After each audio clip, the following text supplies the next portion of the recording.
জ্বালানি তেলের বিক্রির খবর জানাতে বিভিন্ন এলাকা থেকে যুক্ত আছেন আমাদের সহকর্মীরা। প্রথমেই চলে যাব নারায়ণগঞ্জে, রয়েছেন সহকর্মী গৌতম সাহা, এবং বরিশাল থেকে রয়েছেন মুর্তজা জুয়েল, এবং ঢাকা থেকে রয়েছেন নূর আলম। প্রথমেই আমরা চলে যাব নারায়ণগঞ্জের গৌতম সাহার কাছে। গৌতম, নারায়ণগঞ্জের প্রয়োজনীয় তেল পাচ্ছেন কি, আর সেখানের বর্তমান অবস্থা আমাদের জানান।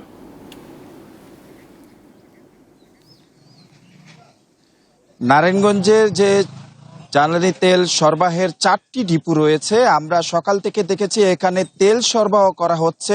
তবে যারা তেল সরবরাহ করছেন, যারা বিভিন্ন যানবাহন নিয়ে, তেলবাহী যানবাহন নিয়ে ডিপোগুলির সামনে দাঁড়িয়ে আছেন, তারা যে বিষয়টি অভিযোগ করছেন, তাদের যদি চাহিদা থাকে 14,000 লিটার, তাদের দেওয়া হচ্ছে 9,000 লিটার, অর্থাৎ চাহিদার শতভাগের তুলনায় 25 থেকে 30 ভাগ তাদের কম তেল দেওয়া হচ্ছে বলে তারা অভিযোগ করছেন। এবং এই ডিপো থেকেই নারায়ণগঞ্জের ফতুল্লা এবং সিদ্ধিরগঞ্জের যে ডিপো রয়েছে জ্বালানি তেল সরবরাহ, এখান থেকে নারায়ণগঞ্জের যে 66টি পাম্প রয়েছে, সেই পাম্পগুলিতে এই জ্বালানি তেল সরবরাহ করছে। এবং এইখানে আমরা সকাল থেকে যে বিষয়টি দেখেছি, একের পর এক গাড়ি আসছে, গাড়ি প্রায় লম্বা সারি কিন্তু আমরা এখানে দাঁড়িয়ে থাকতে দেখা যাচ্ছে। এবং দীর্ঘ সময় অপেক্ষার পর তাদের যে কাঙ্ক্ষিত জ্বালানি তেলটি তারা সেখানে নেওয়ার জন্য ভিতরে ঢুকছেন, এবং অনেক সময় অপেক্ষার পরে চাহিদা মতো তারা তেলটি পাচ্ছেন না। এবং এদিকে জ্বালানি তেল মজুদ এবং কালোবাজারি রোধে ইতিমধ্যেই জেলা প্রশাসনের পক্ষ থেকে বিভিন্ন স্থানে অভিযান পরিচালনা করা হচ্ছে। অবৈধভাবে মজুদ করার অপরাধে করা হচ্ছে জরিমানা, এবং মজুদ না রাখার জন্য দেওয়া হচ্ছে কঠোর হুঁশিয়ারি। এবং সরকারের ঘোষণা অনুযায়ী ডিপোগুলিতে অনাকাঙ্ক্ষিত ঘটনা এড়াতে ইতিমধ্যে সেনাবাহিনী এবং পুলিশ কিন্তু এখানে মোতায়েন করা হয়েছে। তারা নিরাপত্তার চাদরে কিন্তু ঢেকে রেখে তারা দায়িত্ব পালন রেখেছেন। এবং পাম্পগুলিতে যে বিষয়টি আমরা দেখতে পাচ্ছি, যে সেখানেও কিন্তু তেল সরবরাহের যে বিষয়টি রয়েছে, পাম্প মালিকরা বলছে তাদের চাহিদা অনুযায়ী তেল পাচ্ছেন না, যার কারণে চালকদের কিন্তু তারা সেই পরিমাণ তেল দিতে পারছেন না। এবং গ্রাহকদেরও কিন্তু একটা বাড়তি চাহিদারও কিন্তু বিষয় রয়েছে, যা সংকটে পরিণত করছে। সবকিছু মিলিয়ে এখন পর্যন্ত জ্বালানি তেল সরবরাহ করা হচ্ছে ঠিক, তবে চাহিদা অনুযায়ী গ্রাহকরা পাচ্ছে না বলে অভিযোগ করছেন। এই ছিল আসলে আমার কাছে জ্বালানি তেল সরবরাহের এখন পর্যন্ত সর্বশেষ। জি, শুনছিলাম গৌতম আপনার কথা। এবার আমরা চলে যাব বরিশালে। মুর্তজা জুয়েল আছেন আমাদের সাথে। মুর্তজা, তেলের জন্য তো সেখানে দীর্ঘক্ষণ অপেক্ষা করতে হচ্ছে সবাইকে, সেখানে বর্তমান অবস্থা জানান। বরিশালের পাম্পগুলোতে তেলের সরবরাহ কেমন দেখছেন, আর চাহিদা মতো তারা পাচ্ছে নাকি তেল? আগের মতোই clean. Berger easy clean fresh, দেয়ালে দাগ থাকবে না, রাখবে সুরভিত।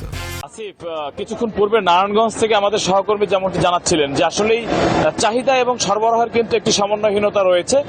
এক একটি তেলের পাম্পে প্রতিদিন 9,000 থেকে 15,000 পর্যন্ত কিন্তু চাহিদা রয়েছে। সেখানে তারা অর্ধেকেরও কম তেল ডিপো থেকে সরবরাহ পাচ্ছেন। সঙ্গত কারণেই তারা গ্রাহকদের চাহিদা অনুযায়ী পর্যাপ্ত তেল দিতে পারছেন না। তবে তেলের যে এই যে সংকট দেশ জুড়ে, এটি কিন্তু ক্রমশই ঘনীভূত হচ্ছে। বিশেষ করে পেট্রোল এবং অকটেনের পাশাপাশি আজ থেকে কিন্তু আমরা বরিশালে ডিজেলের সংকট দেখতে পাচ্ছি। বর্তমানে যে পাম্পটিতে রয়েছি, তারা পাম্প কর্তৃপক্ষ আমাদেরকে জানিয়েছেন যে এই ব্যস্ততম এলাকার এই পাম্পটিতে প্রতিদিন 10,000 লিটার ডিজেলের চাহিদা রয়েছে। সেখানে তারা আজকে কিন্তু কোনো ডিজেল পাননি। এর আগে শুক্র এবং শনিবারে সরকারি পাম্প থেকে তাদের তেল সরবরাহ বন্ধ ছিল, ফলে আজ 3 দিন ধরে তারা কিন্তু ডিপো থেকে ডিজেল পাচ্ছে না। তারা বলছেন তাদের যে রিজার্ভ ট্যাঙ্ক রয়েছে সেখানে ইতিমধ্যে ডিজেল এবং অকটেন কিন্তু শূন্য হয়ে পড়েছে। এবং জেলার 29টি পাম্পের কিন্তু একই অবস্থা। বিশেষ করে চাহিদা অনুযায়ী কেউই মোটরসাইকেল কিংবা বৃহৎ যানবাহন কেউই পর্যাপ্ত তেল নিতে পারছেন না। সরকারি নির্দেশনা অনুযায়ী ট্যাগ অফিসার নিয়োগ দেওয়া হলেও কার্যত তাদের কিন্তু আসলে এই দৃশ্য সকলের মতো দেখা ছাড়া কিছুই করার নেই। যেহেতু চাহিদা অনুযায়ী ডিপো থেকে এখন তেল সরবরাহ করা হচ্ছে না, সেক্ষেত্রে এই সংকট কিন্তু ক্রমশই ঘনীভূত হচ্ছে। ইতিপূর্বে কিন্তু আসিফ, ডিপো থেকে স্বাভাবিকভাবে পাম্পগুলোতে তেল সরবরাহ করা হতো, কিন্তু গ্রাহকদের অতিরিক্ত চাহিদার কারণে বিপিসি ও নির্ধারিত কোটা অনুযায়ী সরবরাহ করা হয়েছে। কিন্তু বর্তমানে কিন্তু পেট্রোল পাম্প কর্তৃপক্ষ তাদের ইচ্ছা থাকলেও তারা কিন্তু তেল নিজেরাই পাচ্ছেন না, ফলে সরবরাহ করার যে সংকট সেটি কিন্তু প্রকট হচ্ছে। এই ছিল আসলে আসিফ বরিশাল থেকে তেল সরবরাহের তথ্য এখন পর্যন্ত। জি মুর্তজা, আপনি থাকবেন সাথে। এবারে আমরা রাজধানী মহাখালী থেকে যুক্ত আছেন সহকর্মী নূর আলম, চলে যাব তার কাছে। নূর, রাজধানীর পাম্পগুলোতে আজ জ্বালানি তেল বিক্রি কতটা স্বাভাবিক রয়েছে আমাদের জানান। হ্যাঁ আসিফ, আমার দুজন যে সহকর্মী নারায়ণগঞ্জ থেকে এবং বরিশাল থেকে যুক্ত হয়েছে তাদের সূত্র ধরে যদি আমি বলতে চাই, অর্থনীতিতে একটি কথা আছে, যখন চাহিদা এবং যোগানের মধ্যে যখন ভারসাম্যহীনতা দেখা দিবে কিন্তু সেই প্রভাব কিন্তু পড়বে যে ভোক্তার উপযোগের ক্ষেত্রে, অর্থাৎ সেই চিত্র কিন্তু এই তেলের ক্ষেত্রেও কিন্তু এর প্রভাব তেমনটা আমরা দেখছি। যখন চাহিদা এবং যোগানোর ভারসাম্য থাকে না তখন কিন্তু যে ভোক্তার যে দ্রব্যের যে উপযোগ সেটা কিন্তু অবমূল্যায়ন হয়ে থাকে এবং তেলের ক্ষেত্রেও সেটা হয়েছে। যদি আমি রাজধানীর যে তেলের যে চিত্র সেটা যদি বলতে চাই, আমরা 10টার সংবাদও কিন্তু যে বিষয়টা দর্শককে বলেছিলাম সেই বিষয়টিও কিন্তু আসলে একেবারে যদি বলতে চাই যে হাতে গোনা কয়েকটি ফিলিং স্টেশন রয়েছে যেগুলো তেল সরবরাহ করছে, কিন্তু সেগুলো হচ্ছে চাহিদার তুলনায় কম। এবং সেক্ষেত্রে আপনি যদি এখানে যদি আমি হিসাব বা সমীকরণটা যদি বলতে চাই, এখানে যদি 100টি হুন্ডা দাঁড়িয়ে বা মোটরসাইকেল বা যানবাহন থাকে, সেখানে তারা যে 50টির মতো কিন্তু তারা তেল সরবরাহ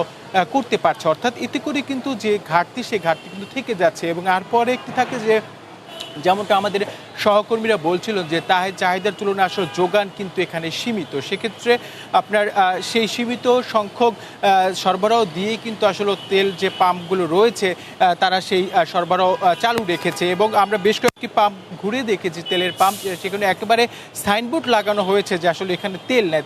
তারা কিন্তু একটি কারণ দেখিয়েছে, যুক্তি বলেছে যে তারা ডিপোগুলোতে যাচ্ছে এবং তাদের যে তেল যে সরবরাহ সেটা কিন্তু ডিপোগুলো থেকে দিচ্ছে না। হয়তো তার প্রভাব কিন্তু আমরা দেখছি যে খুচরা বা যারা এখানে ভোক্তা তাদের উপর কিন্তু আসলে পড়েছে। এবং এখানে যারা ভোক্তা রয়েছে তারাও কিন্তু একটু অভিযোগ করেছে, তারা বলছে যে আসলে সামনে যদি যেহেতু যুদ্ধ পরিস্থিতি, সেই ক্ষেত্রে সব দিক বিবেচনা করেই কিন্তু সামনে হয়তো বা তেলের দাম যদি বৃদ্ধি পেতে পারে কোনো কারণে, সেক্ষেত্রে কিন্তু তাদের মজুতের একটা যে আবাস সেটা কিন্তু তারা দেখা দিয়েছে। এবং বিশেষ করে ঢাকার যে কয়েকটি তেলের পাম্প রয়েছে আমরা প্রায় কয়েকটিতে ঘুরেছি এবং সেখানে যে চিত্র, সেখানে কিছু কিছু পাম্প বলছে যে তাদের যে আগের যে পিছনে যে সরবরাহ ছিল সেই সরবরাহটা বেড়েছে এবং তারা বলছে যে আসলে তাদের যে তেল সরবরাহ করতে যে পরিবহনগুলোর যে নির্দিষ্ট যে রেশনিং পদ্ধতি সেটা তুলে দেওয়া হয়েছে এবং সেই অনুযায়ী কিন্তু তারা তেল দিচ্ছে। তবে